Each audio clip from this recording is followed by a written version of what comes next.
Hey everyone, welcome back to the Podcast, and today we have a special episode featuring an interview with Joe Tirado from System Era Softworks, who works on Astroneer. Take a listen.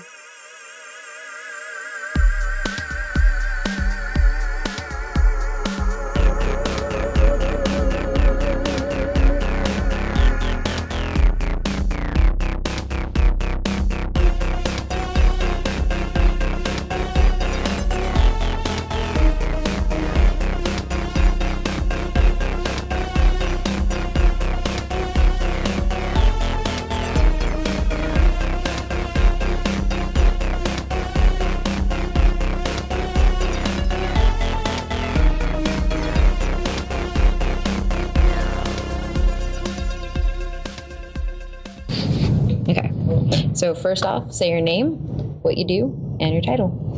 My name is Joe Tirado, and I handle all marketing and communications at System Era, and my title is communications. That's it. Like Madonna, just communications. So we are talking about Astroneer. It's one of those games that it's been amazing to watch y'all grow and watch a community grow around it, because I think we've seen you now at like almost every little convention we've been to and the big ones. So what's it been like for Astroneer to have this growth since launch? It's been really cool. I mean, there was this initial like explosion of, excitement at launch, and when you have like these huge YouTubers playing your game and you never would have thought. I think I've told this story before, but like they were like, oh, we'll sell a couple, maybe 100,000 units in the first year, and that'll be like great for us because we're just doing early access, and that version of the game was so thin, at least in their perspective. They had this humongous explosion that they were not expecting, and then having to then maintain that while also trying to find new people and new audiences has been fun, and like it's been working, so that's good. So for those who don't know, Astroneer is like a science fiction adventure, open world, survival-ish. Yes. What separates Astroneer from the other open world, games out there right now?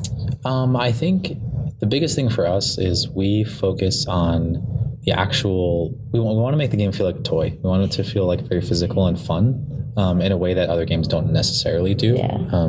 We have deep systems and we have really cool things, and there's a lot of breadth up to what you can do, but while you're doing all that stuff, you're having a lot of like really small moments of joy of like the thing snaps together and it does the thing that you want it to do, and you come up with a crazy idea of a thing to power your base, and you go and do it, and you like engineer it yourself.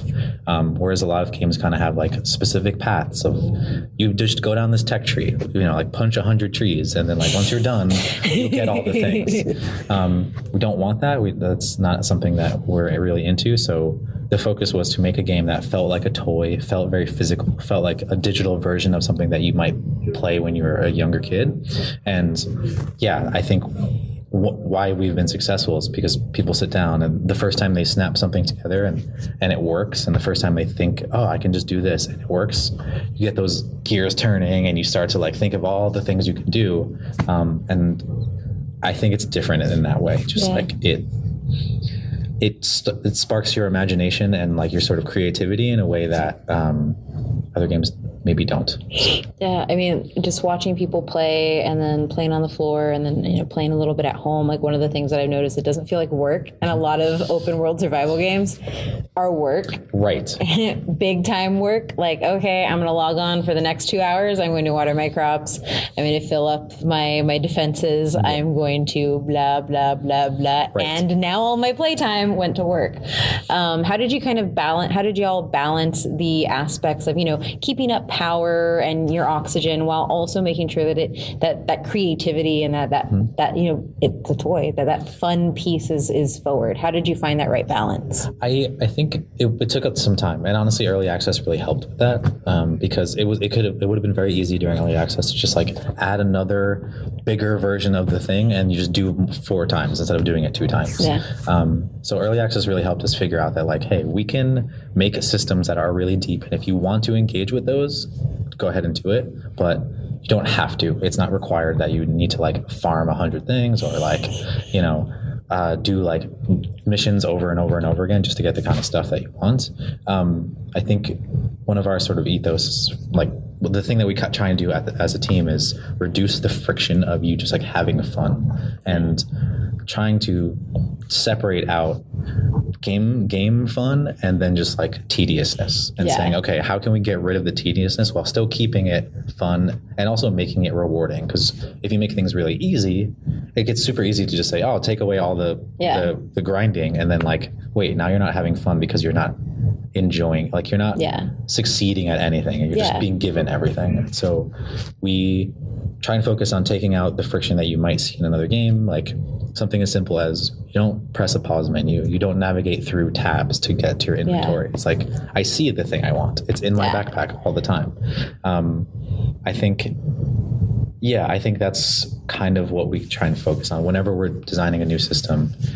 There are things that you have to do for sure, and we have like, you have to go to a certain planet to build certain things. But the fun of that is saying, okay, I need to find this rare resource, and then like the journey of getting there. It's not necessarily about that moment of like getting the thing. It's all the fun that you're having, like, you know, getting there and figuring out how to get there. So we try to focus on that versus just adding artificial, blockers ahead of you that just say like, no, repeat this same thing over and over. A lot of people are playing WoW right now. And I feel like it's interesting. I get why people played it, and I get why people are playing it now, but that kind of gameplay to me is just not rewarding, right? You're just, you're literally just farming things over and over and over again in a way that like, I don't know if people now are necessarily liking it as much as they did back then, like the rose-colored glasses of that thing. I think a lot of people are bouncing off of it and going, wait, I just have to kill this, boar 100 times.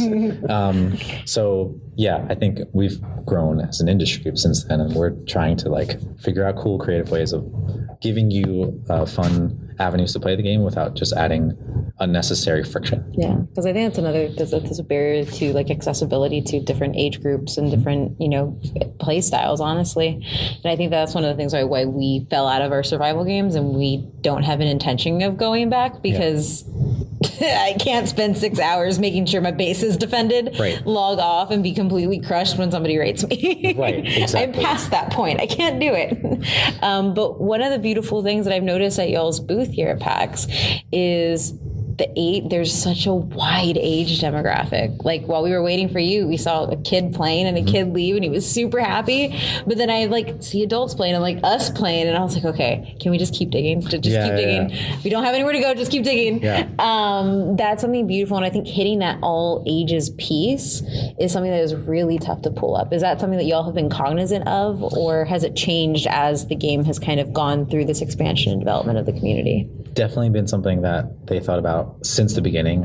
The founders of the company all have kids, and so they're very like active in that thing where they'll bring a build home and play with, Brendan will bring a build home, play with his son for a little bit and see. And his son's like probably too young to play the game, but I think we try and do, like I was mentioning earlier, it's like the base level of the game, the stuff that is enjoyable to do, anyone can do it, right? Yeah. But maybe building a humongous solar farm and then using that to power 50 research platforms or whatever is not necessarily accessible to a 4-year-old, but that's okay. Like they can still have fun doing all the basic stuff and digging and exploring and finding rare stuff.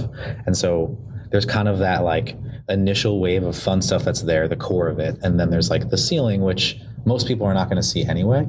And it's not required to do those things in order to like have a nice time. And so I think some games do that where they say all the good stuff is like over here, way up high, and a 4-year-old is not going to reach that. Right? Yeah. And a 6-year-old kid who maybe like their parents let them play a couple hours a week isn't going to ever enjoy that fun stuff. So we try and balance like, here's a thing that you can do, here's a thing that you can aspire to get later, and if you never get there, you're still having fun like in the early game type thing. So yeah, it's been definitely a focus. I think part of why we have a game that's non-violent is because it's for that reason. Like we don't want to just make the core gameplay about just like shooting a space cow a lot of times and like making ham and eating ham. So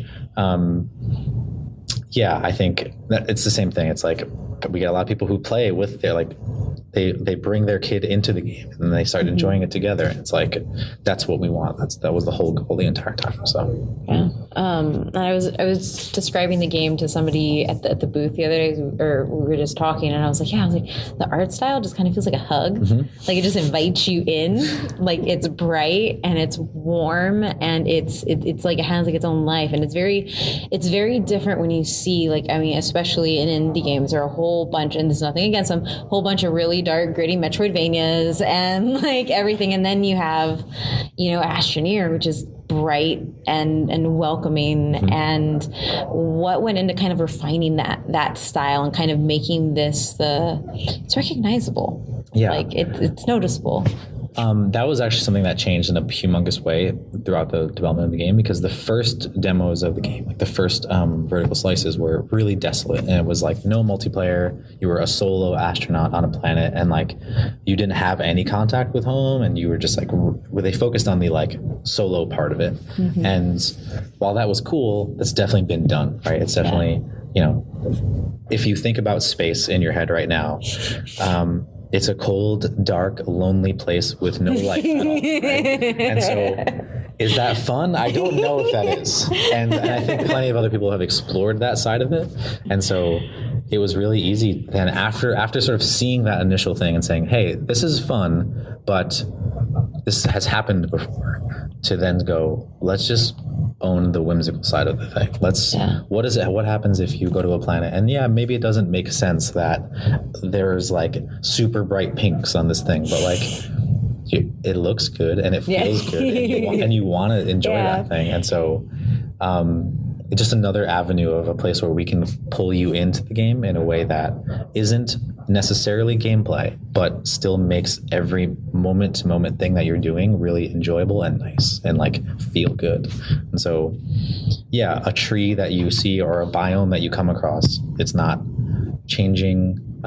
You're not like making that thing, but when you come across it, you're like happy, nice. And then you go across the horizon and you see another cool biome and another cool area. And at their core, they are the same thing, right? It's a color, it's different plant, it's some different like attributes like wind and solar, but just being able to add that really nice polish on top of that just makes you want to keep exploring all that much more. So, and speaking about wanting to keep exploring, why don't we talk about some of the new additions that are coming?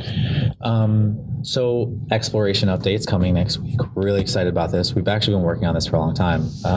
There's this really funny thing where we put on our roadmap that we were adding a personal mobility object to the game. That was like our code name for the jetpack. And everyone in our community was like, it's space rollerblades. And we were like, what? How did you get here? But also like, why don't we do that?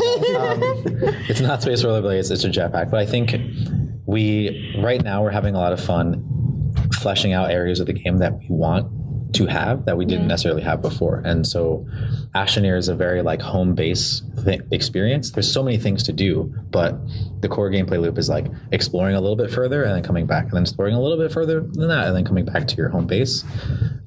Otherwise you have to build a lot of infrastructure just to do the core stuff in other places. So this thing focuses on like, you're a nomad. You can do all of those things, but on the go, you don't necessarily have to build a lot of infrastructure, because some players love that, but some like don't want to. They don't want to build, 10 solar panels again to do the same thing. And so, well, like I said, we now have a lot of room to just say, hey, here's an area that's unexplored for us that we wanted to do. Let's just go for it. And so this entire update's focused on letting you get around the world easier, letting you explore further without a lot of friction. And and then like trying a different play style, trying to get out there and see more things that maybe you haven't seen before. There's a lot of data actually from internally of where like most players don't ever leave the first planet. Like they're just there. And that's like, I get why. Your home is there. Everything is on that planet. And so we're trying to encourage a lot of people to say, hey, you can go further and it's go okay. out of state for college. Yes, exactly. We're trying to kick people out of the nest. We'll always be here. You can come back. Yes. But this place is not going anywhere. So yeah. Do you have any? Huh? You always like to ask like one question, so You kept taking all my questions. See, I was prepared. Well, that's why I said, can I have the list? So I knew what you were going to ask so I could intervene with my questions. Like 2 of those I just added because it made sense for what he was talking about. But It's fine. I will say, I guess, obviously you kind of touched on a bit, but kind of... trying to think how to say this. What were some of the challenges of like making just an exploration game with like just yourself, so you didn't feel lonely in the game? I think the art style is definitely a big layer of that, where if you have that dark, desolate thing, you just put that emotion on the player. But there's a lot of different layers there too, where like our music is pretty lighthearted, pretty fun. The like way we talk about the game and like how all the visuals, and a lot of time we describe the game as like the art style is a mixture between like Playmobil, like kids' toys, but then also like IKEA and NASA together. And so even all of those kinds of things, it's like you're interacting with a thing that feels very lighthearted, and you don't have that existential like dread of like I'm by myself in space, because you're like, oh, I'm having fun here and everything's safe. If I want to be in danger, I'm opting into that, and I'm not like, it's not coming for me, right? There's no creepers coming into your base to like blow everything up. So it's hard to answer, because like every layer of it was intentionally made to get away from that original prototype, original demo, which was cool, but definitely gave you a lot of scary stuff. Yeah. I guess they're starting. No, we got an hour. yeah. Oh yeah. Yeah, so I was like, this thing's still recording? yes. Yeah. Yeah. Yes. Well. I always get nervous. Yes. Yeah, sweet. Yeah. So I guess I do have a question. Since you talk about the variety of play styles, whether you want to stay here, what is your play style that you prefer? I've said this before. I'm like a weird underground cave dweller. I love that I can. And it's weird because that's actually, so I was talking to someone about this yesterday, and they were like, that's actually what we'll do in space eventually. Like, we're not going to build walls on top of a planet. We'll use the planet itself to like shield us from radiation, shield us from all the harsh, sort of stuff. And so my play style is get underground, find a nice big cavern that like has a lot of room for me to grow into. And then I still need solar power, right? I still need wind power, but I just pipe all that stuff in from the surface.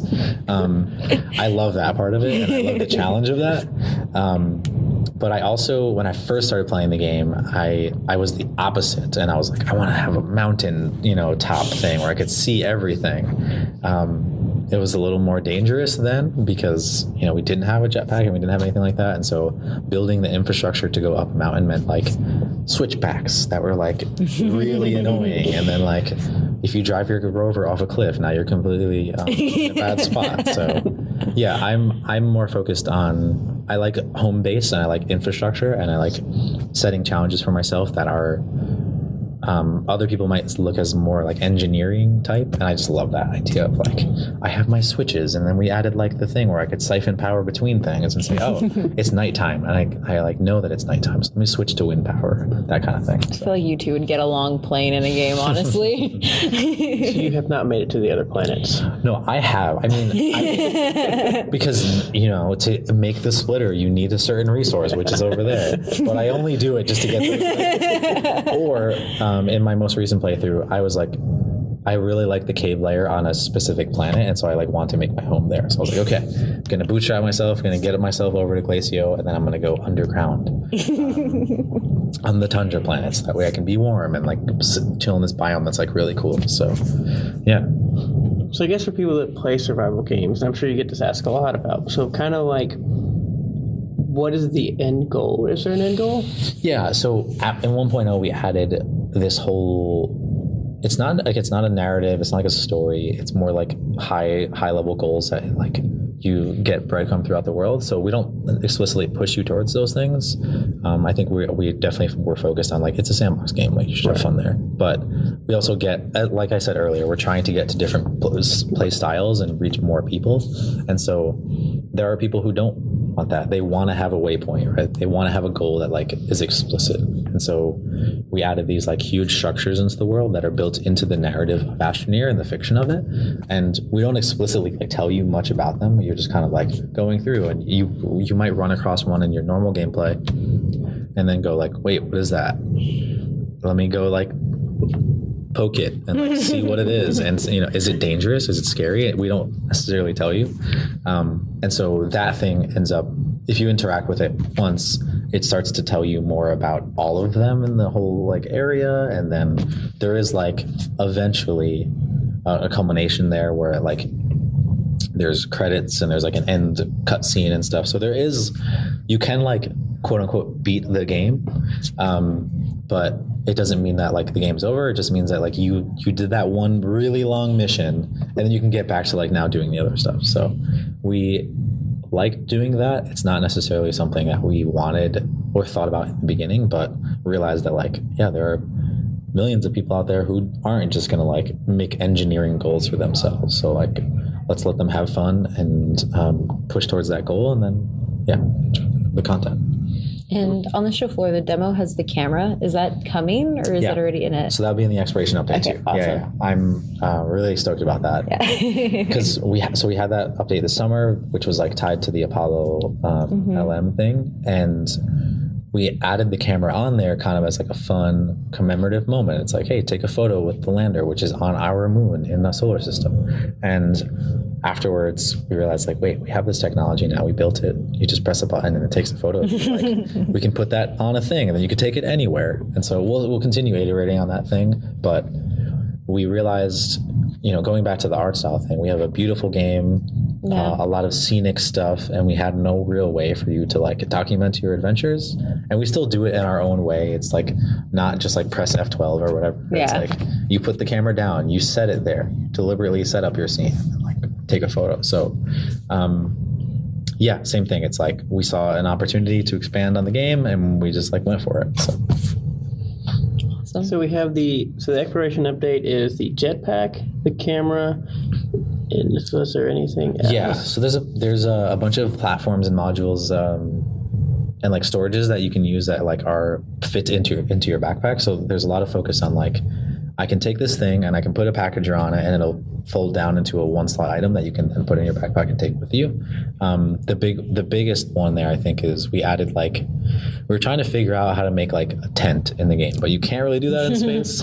And so we made this like basically smaller version of the habitat that's movable, and you like set it on the ground. It does this really cute animation of like and it expands. It's like your space pod, and that thing is how you explore and build infrastructure like easily. So that thing folds into a box that goes in your backpack, and so you go to the top of a mountain, you bring a couple of tools with you, you set that thing up. You don't have to put a tether line that goes from your base all the way up the mountain because that thing generates oxygen. So you just like set it down, put a couple tethers, set up your thing, get what you need to get, and then like pack all that up in your backpack. Let's go. So that's like the fiction of it, at least. But we added that. I'm trying to think what else. There's a couple of, we added a small item, but I really love this. We added glow sticks to the game. Oh, that's cool. Like exploration glow sticks. So you like put them on your backpack, and while you're running, you just like press a button and it like cracks it and like puts it on the ground and sticks it there. And they only last for, I think it's a couple of minutes, but same sort of idea. Like maybe I don't want to burn a bunch of tethers getting down here and then have to pick them all up. It's like, no, I'll just drop a glow stick. It'll run out. It'll give me all of the benefits of like having a light and not losing my way without having to commit to building a bunch of things and then pulling them out when you realize like, oh wait, this cave's a dead end, or like this doesn't have what I want. So same sort of idea, like lighter, less friction items that can like allow you to just keep going, and they're super cheap and easy to make. Like requires a very plentiful resource. So and we're going to expand on all of that stuff too. So So I don't really have a last question, but I do like to say one of my main things I wrote up about this game, obviously we already talked about it, is the fact there are no weapons and it's just based on exploration. And so I just want to say that is amazing. And I really enjoy that. Thanks, yeah. It's funny because when they first were pitching the idea, I wasn't there, I didn't work at the time, but they told me like when they were first pitching the idea to people were like, you're insane. You're going to make a space game without guns? Like, you're going to make a space game without like aliens that you can like shoot? I'm like, yeah, actually. And it did create a challenge for sure. Like, a lot of games rely on combat and rely on, destruction of life specifically to make the game. That's the focus of it. And everything else is kind of just built on top of that. And we wanted the game to be really accessible and we wanted it to be realistic, right? Like if I landed on a new planet in a new galaxy, I wouldn't get out of my spaceship and start shooting everything. I would be like doing science. I would be like trying to figure out what is going on. If you saw like a space cow dog, you wouldn't take your laser out and blow it away. You'd be like, I need to learn about this. I need to understand it. I would try to make it my pet. Right, exactly. And live with it and figure out how to give it the best life possible. Exactly. And so I think, it's easy for developers to just sort of fall into that trope and people like it and they know it.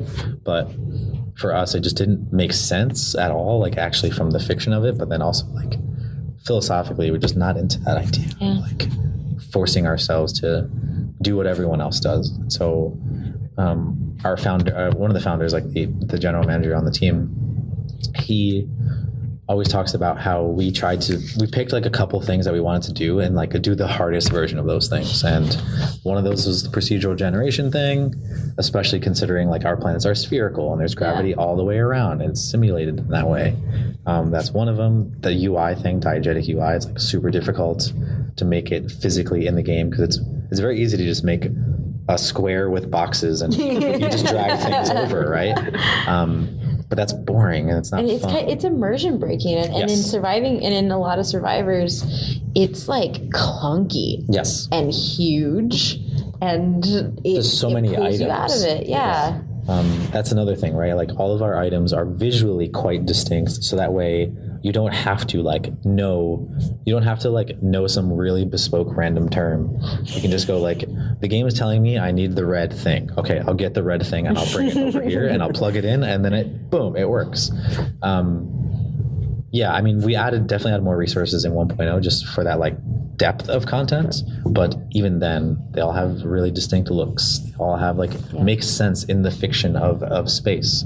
And so it created a challenge because doing that in a physical space means like eventually you're just going to have too many items and you don't have a place to store them, which is why a lot of other games just say like, oh, you just press the pause menu and then the thing is just numbers, right? It's just like a picture with a bunch of numbers next to it.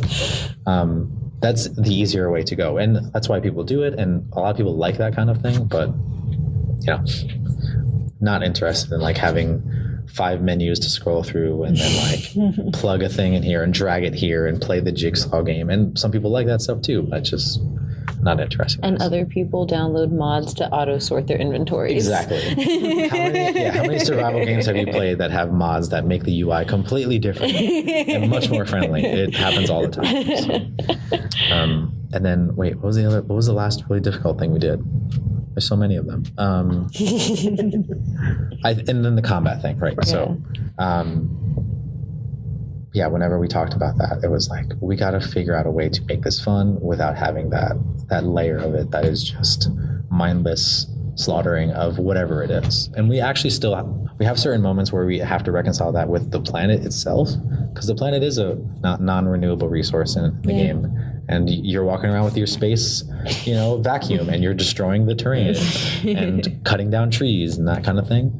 And we've gotten that feedback before, and I think it's definitely something that we're like looking at and saying like, hey, how can we scratch that itch for people to say, you can still do all the things, and you might dig up some soil, but like you can replenish it, or you can make sure that you can play the game without having to destroy the trees if that's like something that you don't want to do. So and this is more of a comment than a question, but it's one of those things that, like when we look at like exploration as a whole, or how we interact with our environment, how we interact in the real world, a lot of it is about destruction. A lot of it is, what can we force this thing to do to us? What can we, what do we get out of that thing? And a lot of that wonder and that conservation is kind of like, it's falling by the wayside. Yeah. And I do think games like Astroneer and Astroneer really helps build that sense of exploration and that curiosity. Mm-hmm. And you're also, especially because you do have an all ages group, like you're reinforcing in kids, like, explore. Yeah.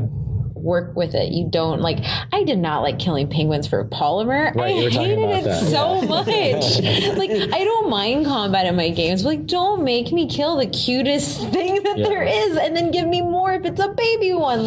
No, I don't like that. But it's also and sometimes it's a reality, but also those things aren't renewable. Right. And I'm definitely really happy that Astroneer, in the same way Matt is it's about exploration, is kind of reinforcing that idea. Yeah, definitely not interested in having that be a core tenet of the game, for sure. And that's also why we've taken our time to add actual fauna to the game.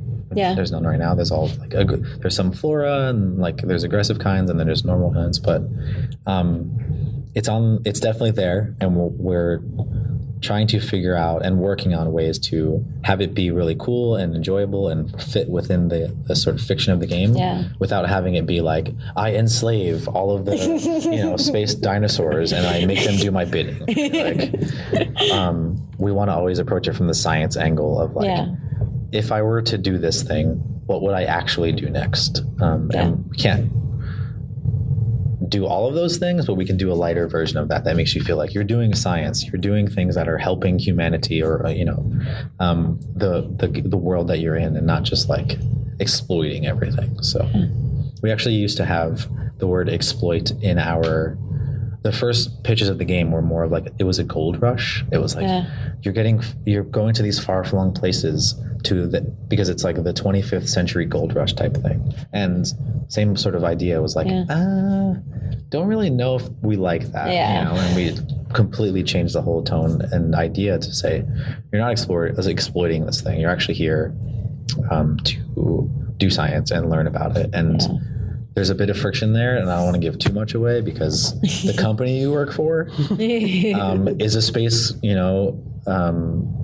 basically huge corporation thing. And so there's a bit of that there that we have explored and we'll continue to do because I like that idea where in the future, we're seeing it now in space companies. They are private companies are becoming the people who are having the most gains in their technology and getting further and further out. And I have a feeling that that's not going to change. Governments and where there is red tape, there's going to be sort of stagnation in technology, and people who just have a lot of money can just move way faster. And so do we trust that the people who are in charge of there are not going to exploit space? I don't know. You know? And that fiction is really interesting to us. So I think it's something that we'll explore more of in the future. Awesome. Well, that's all we have. If you want to, tell everybody when the exploration patch is coming, update is happening, and then where they can find you and where they can get, find Astroneer. Yeah, astroneer.space is the website that has all the links to things. I did not know that it was .space. That's amazing. They were looking for domain names, and it was wait, .space is available? Okay, let's do that. Yeah. That's amazing. So that's the website, Astroneer Game on all the social media stuff. The exploration update's coming out on the 4th, which is this coming Wednesday, and that'll be for both platforms. And then also next week, I think it'll be within the next 2 weeks, we're going to update our roadmap, which will basically lay out all of the updates for the rest of the year. We said during early access that we were going to do just keep updating the game for free, basically, because we're still selling a lot of units, and we're still it's still staying popular. We were in the top in the summer sale. We were number one for a couple days. So and it was amazing to watch you guys win fan choice or the voice. Players voice. Yes. Players voice at South by Southwest. That was we were so amazing. Surprised by that. It was we were really happy to be at South by. But to go there and promote the show, obviously, and then like have a bunch of people show up with our gear on and like have influencers come up and be like, oh, I streamed your game. I'm like, of course, I know that. I saw you. Was amazing. And like, then we went to the Webbies after that. I won a bunch of those and our community like rallied behind us. So yeah, we're doing well. And so that means we don't have to change our business model and we can just keep updating the game for free, knowing that there's new players coming in. It's kind of off the wall. I feel like other companies right now would say, hey, we have a captive audience of 2 million plus people who have purchased this. How can we get more money? How can we like add more ways for them to buy things? And that's smart, but ethically, we're a small team. We are just happy to be here. Eventually, we'll have to figure out a way to do. I talk about this all the time where it's like, if you bought the game in 2016 for $19.99 and it's 2020, maybe we should try and figure out a way for you to spend a little more money as a business to sustain ourselves. But right now, we're not in that position and we don't have to. So, we'll figure it out later. But anyway, a bunch of free content for the end of the year. Well, there's a humongous update that I can't talk much about that will launch on November 15th with PlayStation. The one thing that will be in there is dedicated servers, which I'm really stoked about. Yeah. So we're working with Joe Tirado. They're going to be providing our servers. And you can just like in the game rent one and then just like jump in and invite your friends, and that will always be running, which is cool. So that plus a humongous update, which we'll talk about next week. I'm just super excited to just like keep adding more fun stuff, making people happy and selling more copies and all that stuff. But yeah, that's basically the rest of the year for us. Awesome. Cool. Well, thank you so much. Yeah, thank you so much.